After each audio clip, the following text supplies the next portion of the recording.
Hello दोस्तों, कैसे आप सब। Good evening. हेलो, बढ़िया है सब लोग, ठीक ठाक। चलिए ध्यान देते हैं आप पे। तो हमने जो कल पढ़ा दिए थे मादा जनन तंत्र, आज पढ़ाएंगे नर जनन तंत्र। ये क्या भैया? नर जनन तंत्र है।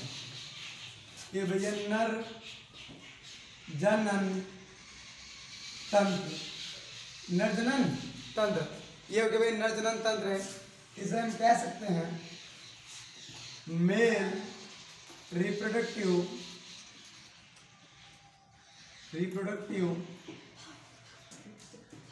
Male reproductive system.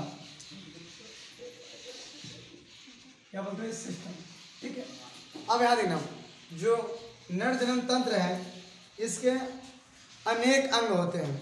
अनेक अंग की बात करें तो जैसे यहाँ पे कुछ अंग यहाँ पे हैं।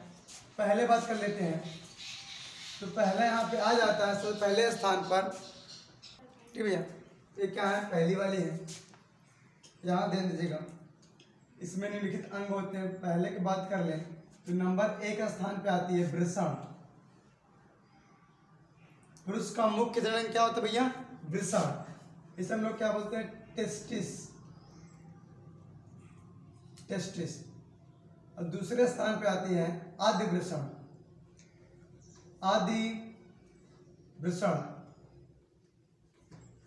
इसे बोलते हैं भैया एपिडिमिस।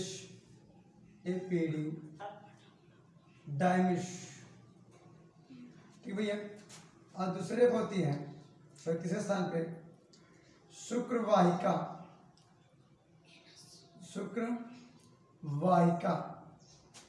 ठीक है, इसे बोलते हैं वैस डिफरेंस।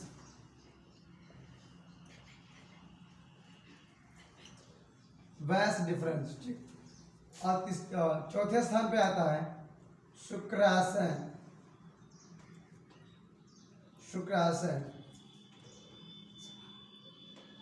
Seminal vesicle. ठीक, आगे चलते हैं। अब यहां पे आता है भैया प्रोस्टेट ग्रंथि। भैया प्रोस्टेट ग्रंथि क्या होता है? Prostate gland. ठीक भैया, आगे चलते ध्यान दीजिएगा यहाँ पे। अब यहाँ पे आता है सहायक ग्रंथि। इसे हम बोलते हैं एक्सेसरी ग्लैंड।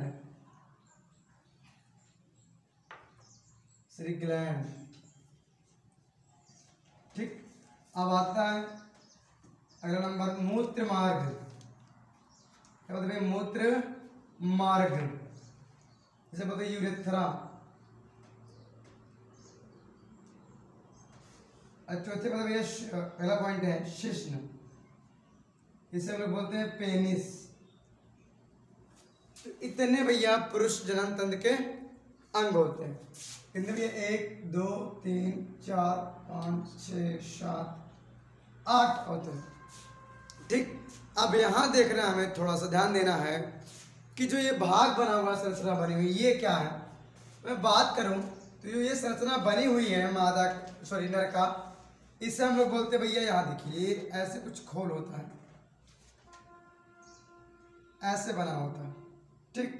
तो इसे हम लोग बोलते हैं वृषण कोश।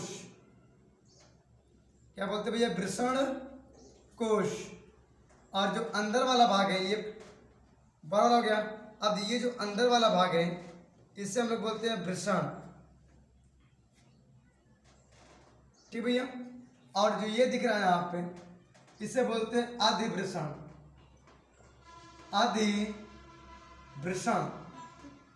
अब इसे बोलते हैं वृषण जालिका।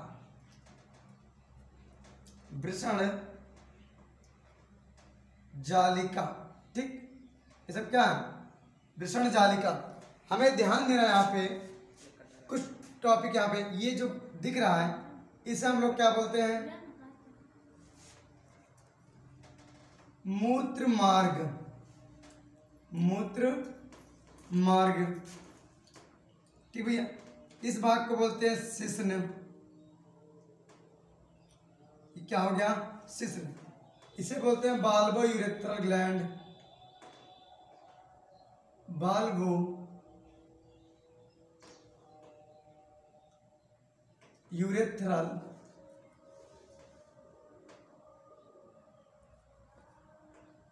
ग्रंथि। और ये जो भैया इसे बोलते हैं प्रोस्टेट ग्लैंड, यानी भैया प्रोटेस्ट ग्रंथि। ठीक है, प्रोटेस्ट ग्रंथि। और ये जो दिख रहा है जो लहरदार है इसे हम लोग क्या बोलते हैं भैया? शुक्राशय। शुक्राशय। ये जो बीच वाला इसे बोलते हैं मूत्राशय। क्या भैया? मूत्राशय। और जो दिख रही नली इसे बोलते हैं शुक्र वाहिनी, या बोलते हैं वाहिका। ठीक, इतने टॉपिक यहाँ पे इतने पार्ट होते हैं इसके। अब ध्यान देना है यहाँ पे, हमें थोड़ा सा ध्यान देना है। अब इसको हम समझते हैं कैसे। देखिए भैया, ये पुरुष का नर जनन अंग है, यानी भैया नर जनन अंग है, जिसमें क्या होता है, इसका मुख्य जनन अंग क्या होता है? वृषण होता है, जो शुक्राणुओं का निर्माण करता है। यानी शुक्राणुओं का निर्माण वृषण में होता है। ये वृषण जालिका होती है। अब जब शुक्राणु का निर्माण वृषण में होता है, लगभग एक बार में शुक्राणु लगभग 20 से 30 करोड़ शुक्राणुओं को क्या करते हैं भैया? उत्सर्जित करते हैं, निर्माण करते हैं। यानी वृषण शुक्राणु का निर्माण करता है, और यहाँ शुक्राणु बनता है वृषण में। और यहाँ जो अधिवृषण है, यहाँ पे क्या होता है? शुक्राणुओं का परिपक्वन होता है। यानी शुक्राणु बनता है वृषण में, और इसका निर्माण का बनता है यहाँ पे, निर्माण यहाँ होता है, पकता कहाँ पे है? अधिवृषण में। शुक्राणुओं का निर्माण कहाँ होता है भैया? वृषण में, और परिपक्वन अधिवृषण होता है। और ये शुक्रवाहिका के माध्यम से, शुक्रवाहिनी के माध्यम से ये जाता है भैया किसमें? शुक्राशय में। यानी शुक्राशय उसे इकट्ठा करके वहाँ पे रखता है। तो ध्यान देना, एग्जाम में यही पूछता है कि भैया शुक्राणुओं का निर्माण कहाँ होता है, तो बता देना भैया कहाँ होता है? वृषण में। और इसका परिपक्वन कहाँ होता है? अधिवृषण में। शुक्राणु रहता कहाँ पे है भैया? शुक्राशय में। अब ध्यान, एग्जाम में एक चीज और पूछता है कि जो वृषण होता है ये उदर गुहा यानी पेट से बाहर क्यों होता है? तो ध्यान दें, जो उदर गुहा है, उदर गुहा में हमारे शरीर का तापमान कितना होता है? 37 सेल्सियस होता है, 37 सेंटीग्रेड। इतना तापमान हमारे शरीर का होता है। लेकिन वृषण का तापमान लगभग इससे शरीर के तापमान से 2% तापमान कम होता है। यानी बात करें तो वृषण का तापमान होता है 32 से 35 डिग्री सेल्सियस। वृषण का तापमान कितना होता है? शरीर के तापमान से 2% तापमान कम होता है। अर्थात वृषण का तापमान 32 से 35 डिग्री सेल्सियस होता है। इसलिए यह उदर गुहा से बाहर होता है, क्योंकि उतने तापमान पर शुक्राणुओं का निर्माण नहीं कर पाएगा, इसलिए ये शरीर से बाहर आ जाता है। ठीक भैया, ये शुक्राणुओं का निर्माण करता है।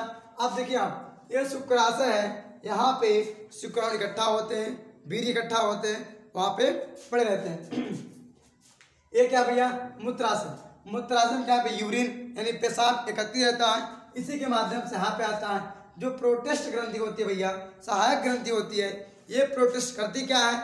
प्रोटेस्ट ग्रंथि यहाँ पे ध्यान देती है कि आप एक समय में, यानी एक समय में या तो यूरिन निकलेगा या तो वीर्य निकलेगा यानी सेमेन।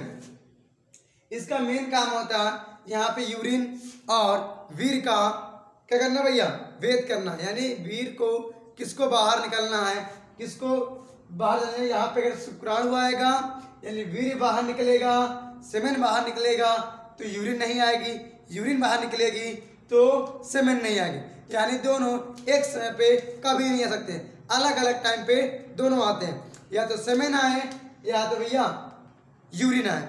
यानी एक बार में या तो यूरिन आए या तो सेमेन आए। इसका निरीक्षण भैया प्रोटेस्ट और बाल्बो यूरेथ्रल भैया नियंत्रण करती है, जिसमें सिचुएशन के हिसाब से तनाव उत्पन्न होता है। यानी कि कहने का मतलब ये है, अगर अत्यधिक मात्रा में, ध्यान दीजिए, जो शुक्राणु होते हैं, शुक्राणु जो वृषण बनाता है शुक्राणुओं का, तो वृषण में शुक्राणु निर्माण होता है, अधिवृषण में रहता है, और सॉरी यहाँ पकता है, परिपक्व होता है शुक्राणु का, और यहाँ पे शुक्राणु रहता है। और ये क्या भैया, ये मूत्र मार्ग यानी क्या होता है, ये वीर्य यानी सेमेन और यूरिन का एक संयुक्त मार्ग होता है, एक ही रास्ता होता है। इसलिए क्या होता है भैया, एक ही रास्ता से एक टाइम पे या तो शुक्राणु है या फिर भैया यूरिन है। अब यहाँ ध्यान देना है, कुछ लोग जो होते हैं महापुरुष मंद बुद्धि जो लोग होते हैं, हस्तमैथुन कर करके एकदम बर्बाद कर देते हैं इसको। तो जो बाल्बी यूरेथ्रल ग्लैंड होती है, प्रोटेस्ट, ये नाजुक हो जाती है, टूट जाती है। इसलिए क्या होता है, कभी कभी देखिए जब समय आता है तो बढ़ोतरी में क्या होता है, कब पैंट में व्यवस्था बनी पता नहीं चलता, आराम से एकदम ढीली पड़ जाती है प्रोटेस्ट। जब प्रोटेस्ट ढीली पड़ जाती है तो इंसान का पैंट में व्यवस्था बना लेता है, मलबे नहीं चलता इसमें, यही रोग होता है इसमें, धात पड़ना। इसी के माध्यम से अत्यधिक इस पर प्रेशर डालोगे, इसलिए क्या होता है, अत्यधिक मात्रा में क्या होता है भैया, ये शुक्राणु अगर विनाश करेंगे, हस्तमैथुन करके जो लोग विनाश करते हैं, उनका ये प्रोटेस्ट और भैया बाल्बी यूरेथ्रल ग्रंथि क्या होती है, निष्क्रिय होने लगती हैं। अंत में कब यूरिन निकल जाता है, पैंट में हो जाती है, कुछ मलबा नहीं चलता, कब नाइट फॉल हो जाता है, कब धात होने लगती है। धात जानते हैं हम लोग, तो यानी कहने का मतलब ये है, जो नाइट फॉल सिस्टम है ये दो तरह से होता है। कुछ तो उल्टे सीधे ख्याल होते हैं, जो दिन में उल्टे सीधे वीडियो देखते रहते हैं, तरह तरह के चीज़ देखते रहते हैं, उससे भी होता है। और कुछ लोग जो होते हैं महापुरुष लोग, वो लोग लेट जाते हैं, हाथ पता नहीं कहाँ जा रहा है, अंदर सो जाते हैं, उल्टे सीधे हाथ करके, हाथ कहीं अंदर घुस जाता है, पता नहीं क्या कर रहा था उसी में, यानी लेटते समय कुछ उल्टे सीधे काम करते समय नाइट फॉल्ट होता है। जैसे इसका तापमान बढ़ेगा, आपको पता है हमारे तापमान 37 सेंटीग्रेड है, इसका तापमान 32 से 35 सेंटीग्रेड है। अब इसका तापमान जैसे 37 होगा वैसे शुक्राणु क्या कर देगा भैया, निष्कासन यानी स्खलित कर देगा, शुक्राणु बाहर निकल आएंगे। इसलिए यहाँ पे क्या होता है, लेटते समय पैर को परख के नहीं सोना चाहिए, कुल वैसे सो जाते हैं ऐसे करके, तो पैर इसी के ऊपर दबाव पड़ता है, दोनों पैर पे बीच में दबाव पड़ता है, तो भैया नाइट फॉल्ट होता है इसी दबाव की वजह से, क्योंकि भैया इसका तापमान बढ़ जाता है दबने से। ये जब शरीर के तापमान के संपर्क में आता है, इसका भी तापमान बढ़ने लगता है। जब तापमान बढ़ जाता है तो वहाँ पे शुक्राणु का विनाश यानी शुक्राणु का तो स्खलित हो जाते हैं और बाहर निकल जाते हैं। अब पता शुक्राणु जो निकलते हैं 20 से 30 करोड़, और शुक्राणु तो और जो निकलते हैं भैया इसी के माध्यम से बाहर निकलते हैं फटाफट। ठीक भैया, तो ये निषेचन में एक मैथुनांग होता है जो निषेचन के समय योनि में प्रवेश करता है और शुक्राणु का स्खलित करता है। इसका मेन काम होता है, इतना हम नोट के लिए फेंक देते हैं।